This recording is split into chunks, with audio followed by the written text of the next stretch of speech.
He was one of the greatest kings of Jerusalem. He was a great example of how the Crusaders were originally meant to be. He struggled with leprosy, was just another seemingly unbeatable obstacle that needed to be put into submission. Here are a few facts you didn't know about King Baldwin IV of Jerusalem. Baldwin was born in Jerusalem in 1161 to King Almeric I and Queen Agnes of Courtenay. Intellectually and physically gifted as a boy, he seemed well equipped to inherit the Crusader kingdom. This is how his royal tutor, William of Tyre, described his childhood. He made good progress in his studies, and as time passed, he grew up full of hope and developed his natural abilities. He was a good-looking child for his age, and more skilled than men who were older than himself in controlling horses and in riding them at a gallop. He had an excellent memory, and he loved listening to stories. One day, William made a disturbing discovery about a young prince. He and his friends were playing, attempting to injure each other by driving their fingernails into each other's arms, but Baldwin felt no pain. At first, William thought that the prince was restraining himself, but with closer inspection he revealed that his arms were entirely numb, which is a symptom of leprosy. Baldwin's father, Almeric I, died on the 11th of July, 1174, and Baldwin was crowned king at the age of 13 on the 15th of July, 1174. Ruling the kingdom of Jerusalem was a great challenge, but Baldwin's duty as a leper king would be even a bigger burden. Since he was only 13, Raymond of Tripoli acted on his behalf as regent, and he managed to establish peace with Sultan Saladin of Egypt in 1175, which greatly favored the Muslim leader, as Jerusalem agreed not to support the Sicilians who were attacking Egypt at the time. This treaty also gave Saladin the opportunity to encircle the kingdom through conquest of Syria. One of many qualities that made Baldwin IV great was his unshakable loyalty to his city and his men. He even ordered that he be carried into battle on a stretcher. Even to the point where he couldn't fight anymore, he was still present to inspire his troops. The other thing that made him such a great king was his magnificent wisdom, which helped him to be such a great king despite his illness. At a very young age and throughout his short life, Baldwin possessed wisdom many men never had. This wisdom of his would guide Baldwin throughout his short life. He planned to break the treaty established with Saladin by his regent and to invade Egypt in autumn 1176, after he came out of age. From the beginning of his reign, Baldwin planned to hit Saladin in his Egyptian power base. He forged an alliance with the Byzantine Empire to obtain their naval support. The stage was set for invasion. However, the king's brother-in-law William of Montferrat, a key element to the invasion, fell sick and died. Then Baldwin himself fell ill, and the entire operation was jeopardized. When the Byzantine ambassadors became skeptical of the mission, they withdrew their support, and the assault that the king so much desired was cancelled. Never again would the Crusaders have such an opportunity, and if they carried it out, Jerusalem probably wouldn't have fallen after Baldwin's death. After the attack on Egypt was cancelled, Philip of Flanders and Raymond of Tripoli left with most of the crusading forces to campaign in the northern territories of the kingdom. They left Jerusalem unprotected, as a very small number of troops stayed behind to defend the capital, and the king's condition was deteriorating. Saladin quickly seized the opportunity and led his main army of 26,000 troops toward Jerusalem.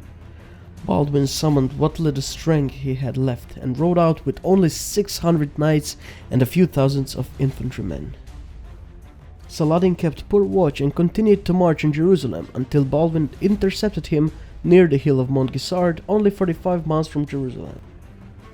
Seeing the overwhelming Muslim army, many Christians became frozen, but in this desperate situation Baldwin showed his mettle. He called for the Bishop of Bethlehem to rise up the relic of the true cross. The king then stood before the sacred relic and began to pray, seeking God to give him strength and courage.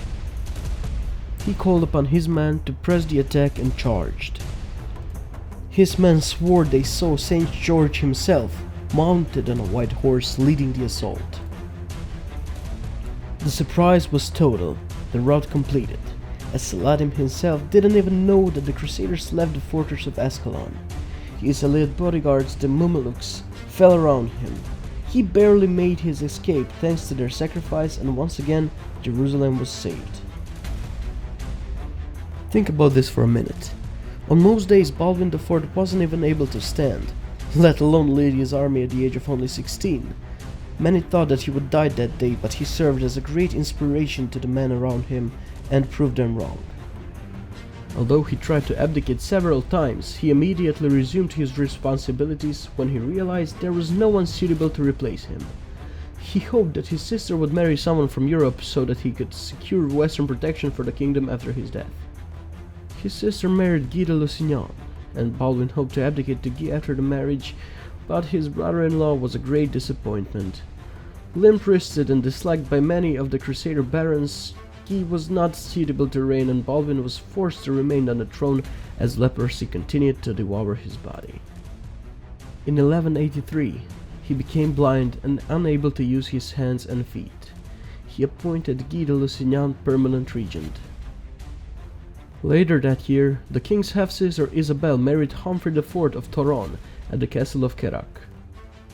Although Baldwin was too sick to attend the wedding, many other influential Christian leaders were present. Saladin took this opportunity and besieged the castle in the middle of the celebration.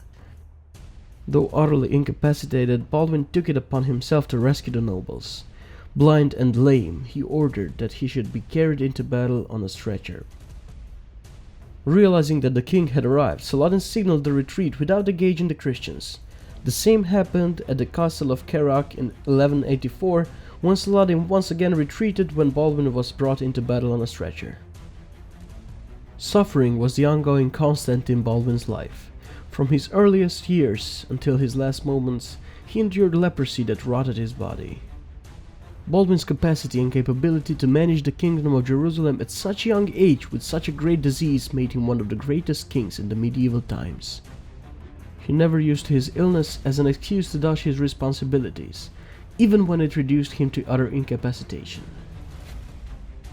In 1184, Baldwin contracted the illness that would eventually take his life. He resolved his problem of succession by crowning his 5-year-old nephew Baldwin V as co-king in order to exclude Guy de Lusignan from the throne. The leper king joined Christ on May 16, 1185 at the age of 24 and was buried in the Church of the Holy Sepulchre.